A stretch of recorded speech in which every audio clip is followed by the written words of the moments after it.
Hi guys, welcome back. This is my second video that I've done in the past couple of days. The last time I spoke about why I tried to reach a state of consciousness and what that state of consciousness did for me.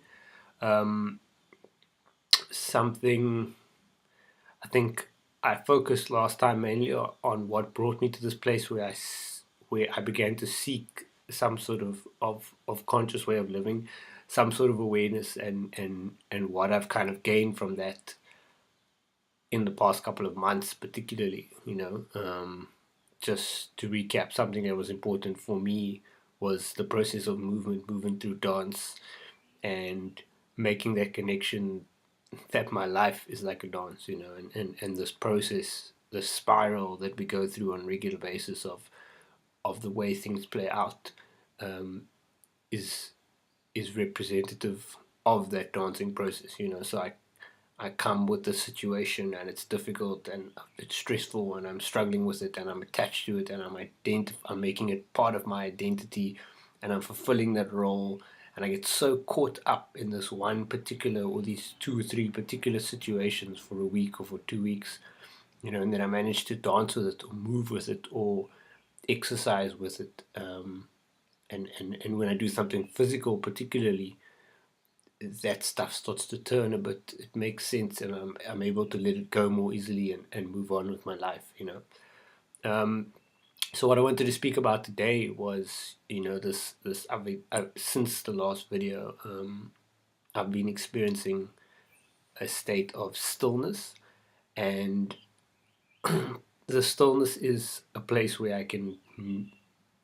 It's a state which allows me to meditate more easily. For example, that's not all it's about. I don't find there's been this massive shift, like one day I can meditate and I can't meditate, and the next day I can sit for 45 minutes, because I don't believe meditation's about that. But there's this stillness in me for the past couple of days, and it's really about this process for me, this process of, of training myself, um, to stay calm in a lot of situations, and that doesn't mean I can't have feelings about what's going on. It doesn't mean I can't have emotions about what's going on. It doesn't mean I can't relate or feel connected to what's going on. But what's important for me is to be able to watch what's going on and think about, the way I feel about it and the way I want to respond to it before I react and before I act. And stopping me besides saving myself from a lot of embarrassing situations, and a lot of embarrassing responses that I can come up with, in a number of day-to-day situations, that come from me reacting to situations instead of responding to them. The most beautiful thing I find about that is there's just a sense of appreciation when I can sit and I can watch what's going on and I can notice, and I don't have to act right now. I don't have to act impulsively. I spent a large portion of my life living impulsively, totally impulsively. Like I said previously, my friend Michael always speaks of the, get this wrong, I think I made an incorrect reference last time, but he speaks of the mother theory, and going to that safe place, using those habitual activities and substances and people, the people and things that make us feel safe, that make us feel like we don't have to change, like we can just go back to the easier action or the easier choice or the easier route. Um, those are the kind of things which nowadays I try to avoid.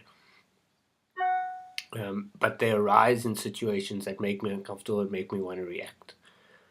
So, this, going back to the stillness, what the question when I think about it, lately has kind of been, how did I get here?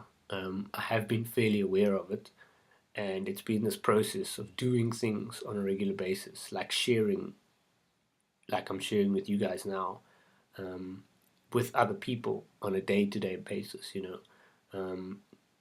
Sharing with other people about what my process is, what's going on for me, how I feel about it, and what can I do to change it. Um, one of the one of the biggest realizations that I've had or that people have made aware to me, something that people have made aware to me in the past few months, has been that I these struggles that I think I'm having are not particular to me, and there are thousands, millions of people all over the world having the same experiences and having the same set of feelings about different things, about the same things even. And it's it's up to me to choose, how seriously I want to take the feelings that I have, and how strongly do I want to make that part of my identity. How strongly do I want to hold on to it. I had a situation a while back where I spoke to somebody about animal abuse, and they felt very strongly about it, their opinion on it. And I said to them, look, I understand what you're saying, but while we're talking about this, you're getting very agitated, you're getting very frustrated, you're getting very irritated, and it's actually coming off in my direction. And it's not something that particularly bothered me at the time, but kind of my response to the situation and what I've learned through various readings and through various teachings is that in a situation like that, you know, I can feel very strongly about the topic itself. I don't believe animals should be harmed, and I think it's wrong to harm them. But to live my to live my day with a feeling of anger or hatred towards the idea or the people who are doing this does not serve me. And in this particular on the in connection to this particular topic, it moves me away from the stillness. So I try not to do things which take me away from the stillness. I try to, but again, I just spoke about that acceptance and about that honoring and about that noting certain things. I can note how that makes me feel. I can honor how that makes me feel, and I can do something to stand up against it without necessarily carrying that anger or that hate with me. And we are human beings, and emotions can come up really strongly for some of us, and a lot of us quite often, actually. But going back to the point, this process for me is about being able to control my emotions when they do arise. And I know if I get it right to some degree, there's going to be very few times when I don't have any control over the way I respond. Again, this is my personal experience. It's different for different people, and other people feel it more strongly than I do. But like I said, that the way I respond and the anger, the frustration, and the hate that I come at the situation with is not necessarily a, a good indicator of how morally wrong I think a topic like animal abuse is. Personally, I believe I can do more by being calm and collected about it than by getting worked up and going to attack the guy in the street who I see kicking a dog. If possible, sure, I can get involved and I can try and stop it. But I've been to a number of those situations where I just kind of don't see a way of getting involved that's gonna end positively. So that's a very interesting topic, a very interesting example of that.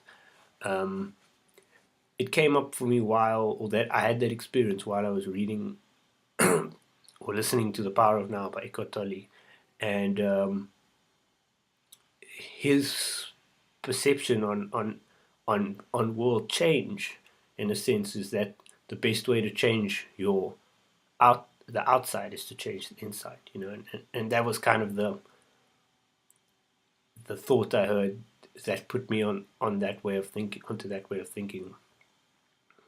So, how do I get to this stillness? How do I get to this place where I can be alright with what's inside, and eventually I can change what's happening on the outside. And that, for me, there were patches of my life where I was trying to change the inside, and the outside wasn't changing.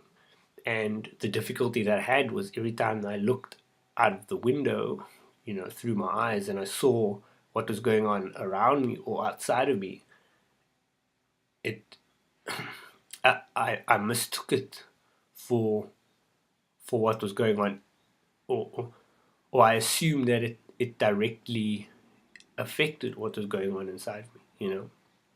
I was I was on standing on the street a few weeks back, and with a group of friends of mine, and this beggar came up to us. He wasn't begging; he was homeless, put it that way.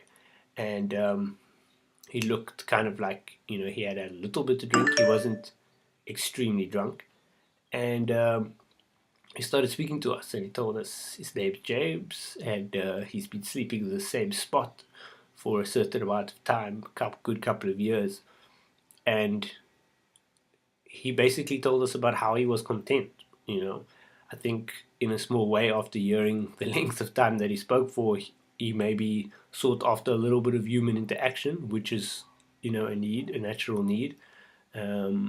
But he basically told me about how he was happy with his authentic self, although he didn't say it in those words. He was happy, knew who his authentic self was, and he could sleep on the street every night without worrying about what would happen next, because that's essentially all he needed to know. And he had that stillness. He was resonating that stillness, and it was so amazing to me, this when I started connecting with other conscious people, and trying to follow these conscious activating activities. I started to have these experiences where people told me about how it had happened for them and how it was working for them. And like I was saying a few minutes ago, when I went through the patches of looking outwards, I kind of believed that there was something worthwhile inwards. But when I looked outwards and I saw I didn't have the stuff that I wanted, or the job that I thought I deserved, or the money that I thought I deserved, I went back inwards and I said, "This isn't worth it." Until the outside changes, this isn't worth it. And that way of thinking for me is extremely flawed, because the outside is never going to change until I change the inside. There's a saying that goes around that says, I cannot love anybody else until I learn to love myself. And it's exactly that for me. I cannot appreciate I cannot truly appreciate a relationship with another person. And when I say truly, I mean fully and truly appreciate even a friendship, let alone a romantic relationship, until I have identified who my authentic self is, where it ends, what it's about, and what it means to me. And that's what the stillness has been for me lately. It's been the space to sit and say to myself, I want to know who the real Darren is. I want to know, what does he like, what does he actually dislike, um, and why is he trying to cover himself up? Why is he trying to hide himself behind this identity? Why is he trying to attach to these identities? Why is he so worried about people seeing the real him? You know, what happened to him that's given him such a fright, or making him freak out to that extent that he feels people can't know that person underneath. So something that happened to me recently was, I went through this process of obsession about a particular area of my life, and I was thinking, how am I going to make this work? What's going to happen next? I was attaching it to my identity, and what happened was, in certain areas, at certain points I worked myself into a frenzy of obsession about what would happen next, and it always had to be a cliffhanger, no matter what was going on. I had to know what would happen the next day, or what was going to happen next week, and I had to do something that would give me, I had to ask people, or I had to tell people what was going on about me, and give them and ask them for advice, and just share about it, and just tell the story. And something that I realized over the weekend, firstly, is that, you know, the more I tell the story about that obsession, the bigger that hype becomes for me.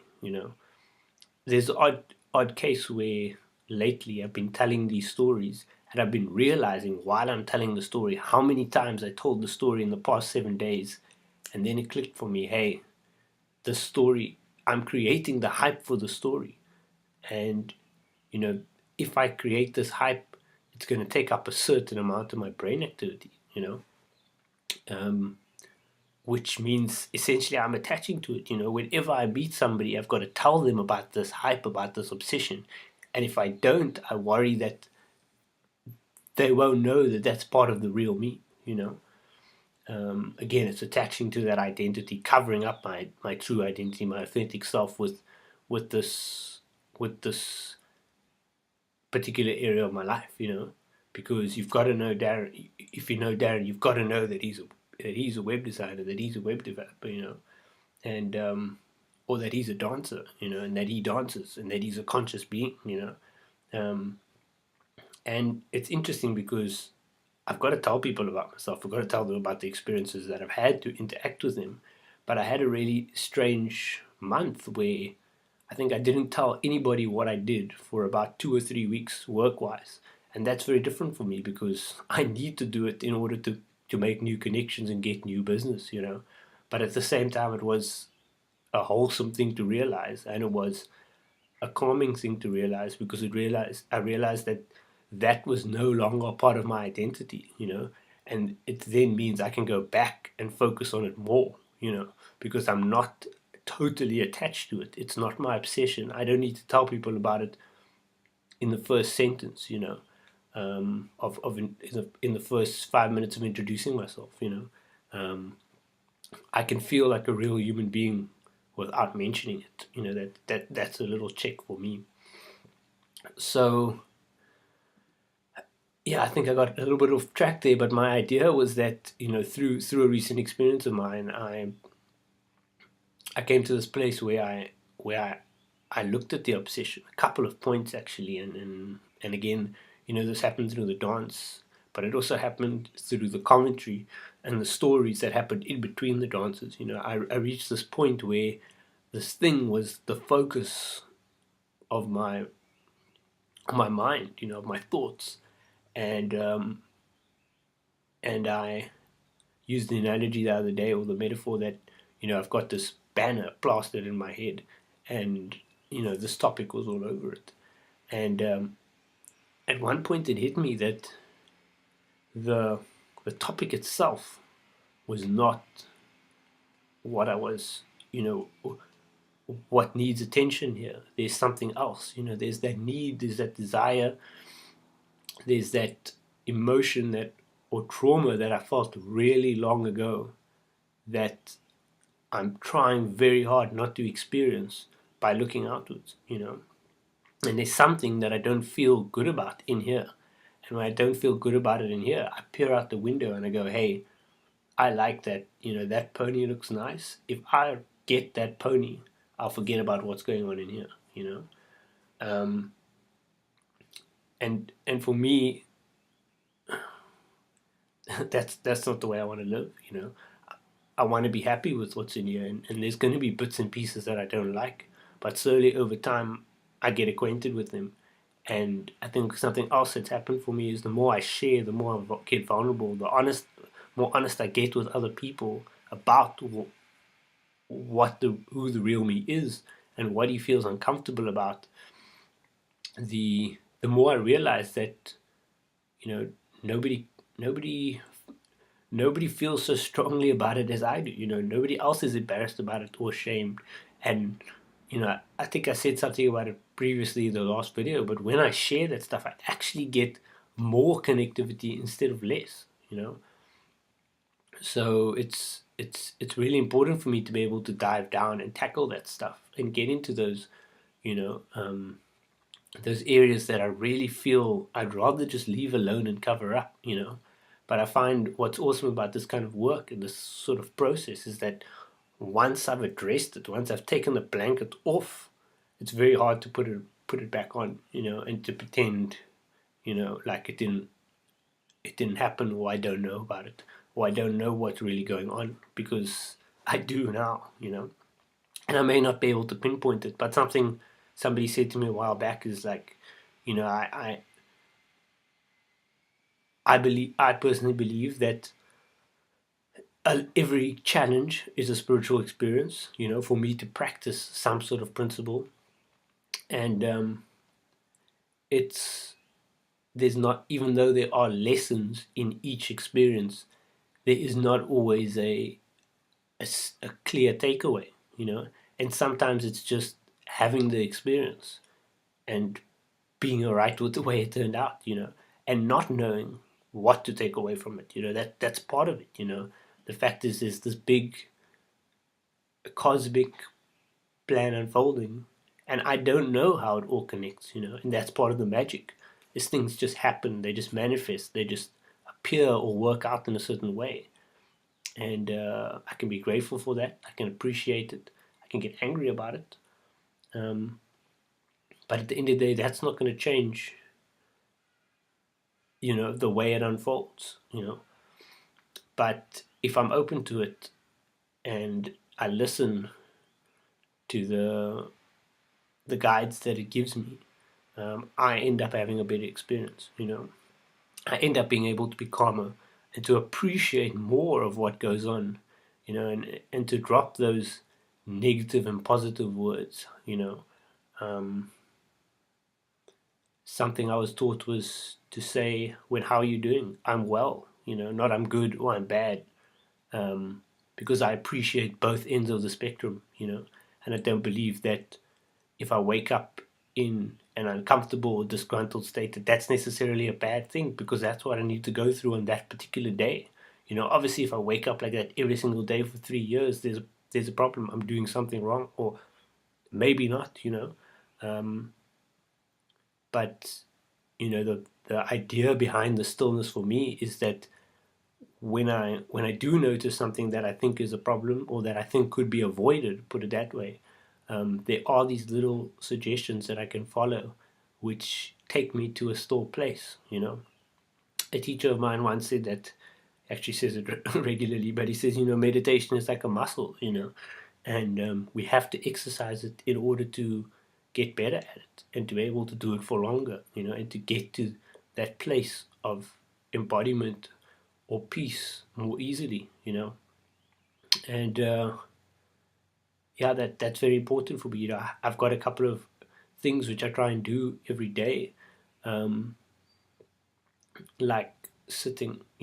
I try various rotations of meditation, just sitting, doing a guided meditation with headphones and actual guidance, and I like that because there's a few tips in there, and on how to deal with my thoughts, which I've found have helped me greatly.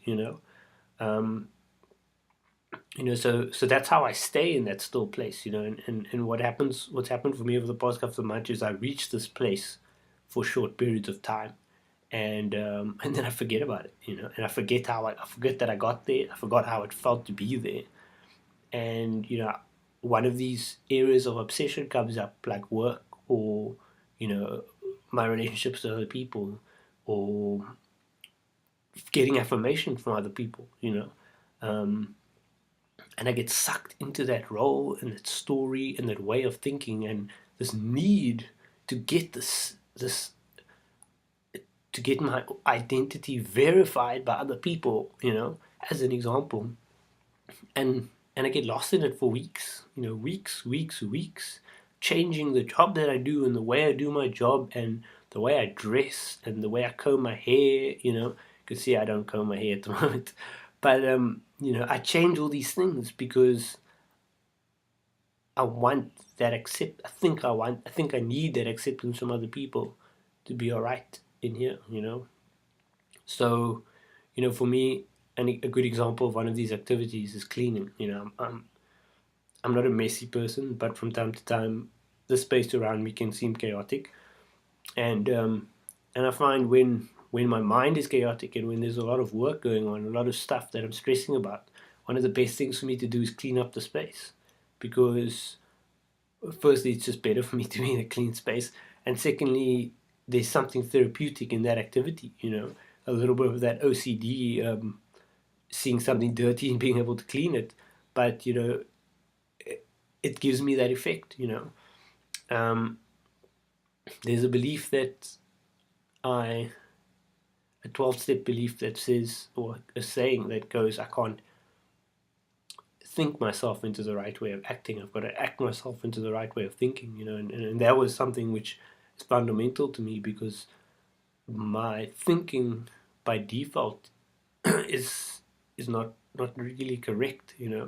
I can spend a lot of time analyzing the past and trying to predict the future, when I could be better spending that time doing practical things that will contribute to a calmer, more productive future. And I find that with work at the moment, I'm in a situation where I don't know where I want to be. I've got some vague ideas. I'm not sure if I'm going to like it, um, or like where I'm trying to get to. But that's currently what excites me, and that's what I want to chase. But something that's become evident to me is, I used to sit and think about, what do I need to do next for work. What's the most productive task to do next, or which one is going to benefit me. And now I realize that, well, I believe that the best way to do that is just to be doing something. As long as I'm always doing something, I'm not. There are periods where I just sit, and that's my own time. But but it's important for me not to find myself sitting and spending an hour wondering, what do I need to do. I find coming back to those practical tasks, like sending an email, sending a cold email, Googling how to do something. Now, what I'm going to do next after this is I'm going to go make a few YouTube videos on on my work related stuff. Because I've realized, hey, I feel comfortable in front of the screen. For those, I don't particularly need to show my face. I can show what's happening in a browser, but there's something for me to do. If I make 10 or 15 videos, the next time I have some sort of interview with somebody, I've got some material to show them. And it's better than me sitting there thinking about what I could or couldn't do. Something that was really big for me is thinking of a list of things to do and then saying, these 10 are irrelevant because they won't benefit me right now. And then I end up spending 3 months sitting there telling myself about all the things that won't work. And after 3 months, I'm in the same situation. I've done nothing, and I've got nothing to show for it. Yet, in my mind, I've justified that the reason, you know, uh, the reason why I didn't do these things is because they wouldn't have benefited me quick enough. Yet I end up sitting with no reasonable alternative, or not getting to a reasonable alternative. Um, so it's a bit of insight of how the practical things help for me with work. I bought a big whiteboard, I bought a little whiteboard, and I write there. Sometimes I write and I forget about the list, but it helps me. I write things down, and I try to do them one by one. And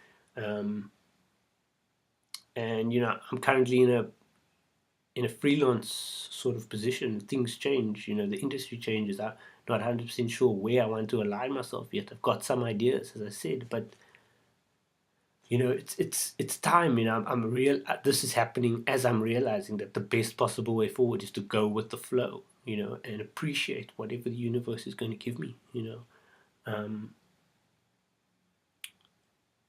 It's not for me to decide. It's not for me to get wrapped up in and to try and be the total master of. People are always like, oh, the master of your destiny. Is if I come up with a dream, sure, I can follow it. But I'm kind of in the other boat at the moment. I believe that what I'm going to be shown is more relevant to me, and my dream is not necessarily my dream. It's a connection with the plan that's there for me. But I mean, I was just thinking about it this morning of this idea that when I'm stuck in that closed way of thinking, um, I'm not aware of the possibilities. I'm only aware of what I don't have, what I can't get right now. I don't have this much money. If I just had this much money, I could do X, Y, and Z. But the truth of the matter is, if I can't do that now, why waste time thinking about it? I can make a list of it and put it aside and say, once I'm in that position, I can do those things. But until I am, it's wasted time thinking about it constantly. I need to focus on what I can do right now. And there was a video that I watched recently. I think it's Abraham Hicks, and they use this example of when I'm out of a job, what do I do? And I've been through freelancing. I've been in the situation so many times. What do? I get up and I go for a walk. I go see a friend. I go have a coffee. I call my buddies. I tell them about what's going on for me. I tell them that I'm struggling. I tell them that I don't know what I'm going to eat tomorrow. When I am in that situation, and you know, the idea that they were after there is that, filling myself with that negativity is not going to manifest something positive. You know, um, the idea is that when I do something that excites me, like with enough passion and with enough of my heart, it will work. It will become something profitable, or it will take me to something that will allow me to create an income for myself. So the idea is not to obsess on the reward, on the money, on the result, but to focus on what do I really want to do? Am I comfortable in what I'm doing? And if I'm aware and connected and conscious, I believe that stuff will come. I need to tell you that to enforce my belief. I believe it probably 98% of the time, but I'm a human being, and occasionally I doubt it.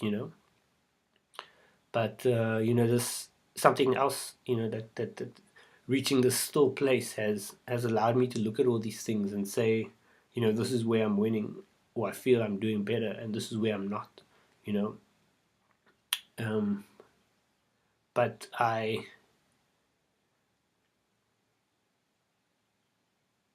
need to know that going forward, if I do come to a place like this, I can be cool and calm about it, and understand that other people are going through it too, and like I said earlier, this particular set of experiences or things I'm having trouble with are not, we all have to pay rent, we all have to buy food, we all have to earn money to survive, and 50% of us actually don't enjoy what we're doing, so it's important for me to be aware of all this stuff when I'm conscious and connected. I can take myself out of that situation where I'm not having a good time before it becomes so bad, that it causes me to do something I don't want to do, or it causes me some physical harm or physical pain. But yeah, like it goes back to, I want to be in that still place. I've got to do these things like meditate, read about people that interest me, watch videos from people who interest me. Go to events with people who interest me. There's a very cool event coming up, which is totally, out of the totally random. It's called it's it's an eye contact event. It's happening at the end of the month in Cape Town, I think, and I've shared the link on the Facebook page. And that for me, I think something that I would have said a while ago is I'm not in the place to do that. I'm not in the place to hear about this stuff. I'm not in the place to speak to people who are connected because I'm not connected yet. But the truth of the matter is, if I want to get connected, I've got to take that chance. I've got to get out of my shell. I've got to start interacting with those people. And I feel like I mentioned this last time, but the big secret for me around consciousness and connection and being present, being aware, being able to experience the stillness and the calm through doing conscious activity like meditation and dance and connecting authentically with other people. It's not something that comes after years of sitting on a mountain. It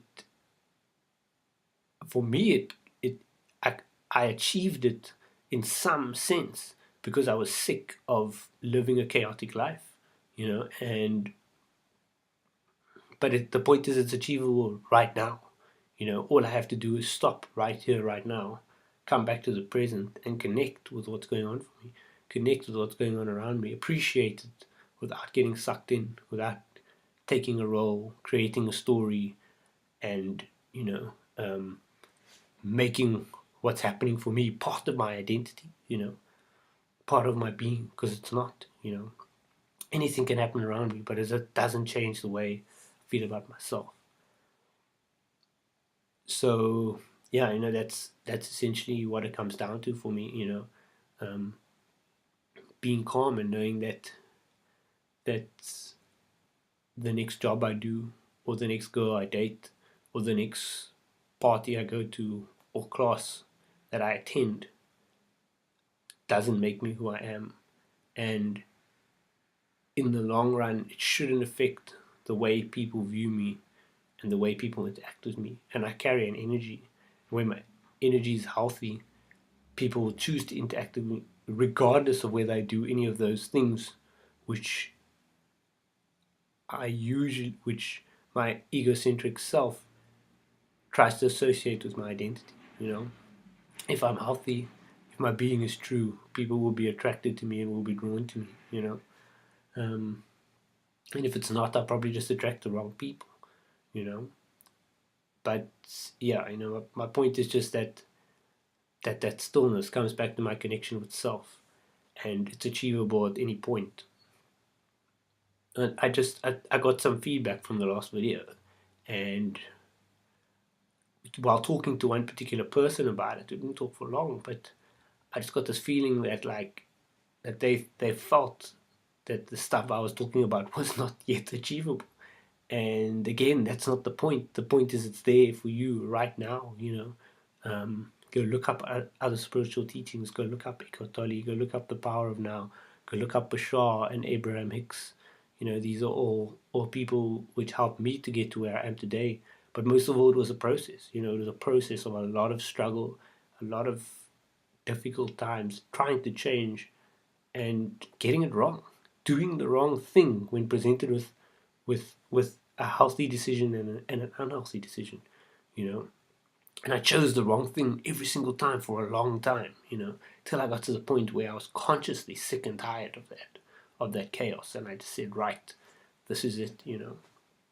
And I still did it on smaller levels. Still made the wrong decision. How far can I push it? How far can I push it? How far can I push it? How far can I push it while I'm aware? How far can I push it while I'm conscious? What can I get away with? And eventually it just came down to this understanding that there's a flow, and if I'm trying to swim upstream, I don't get anywhere, and everybody else swims past me.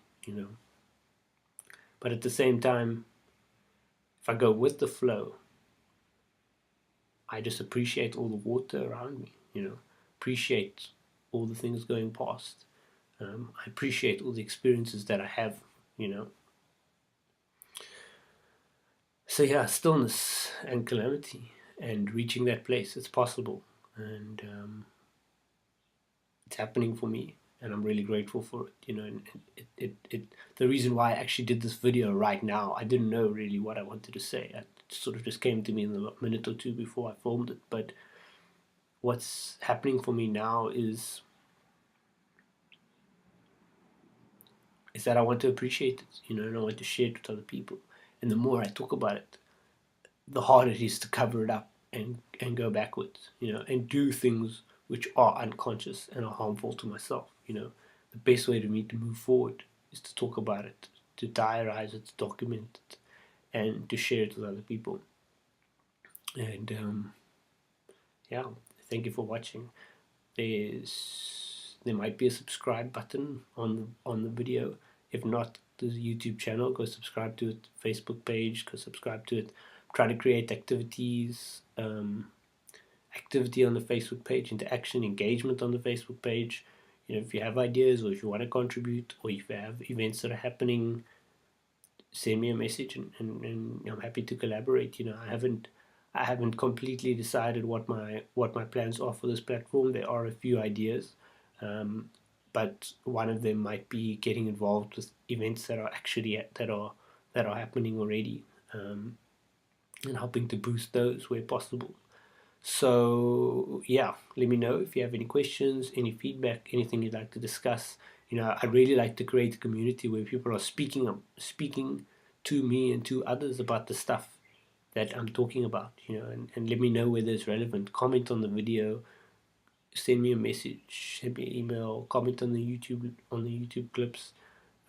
Just let me know what you think and how you feel. You know, what's happening for you. Is it working in your life? Is it not?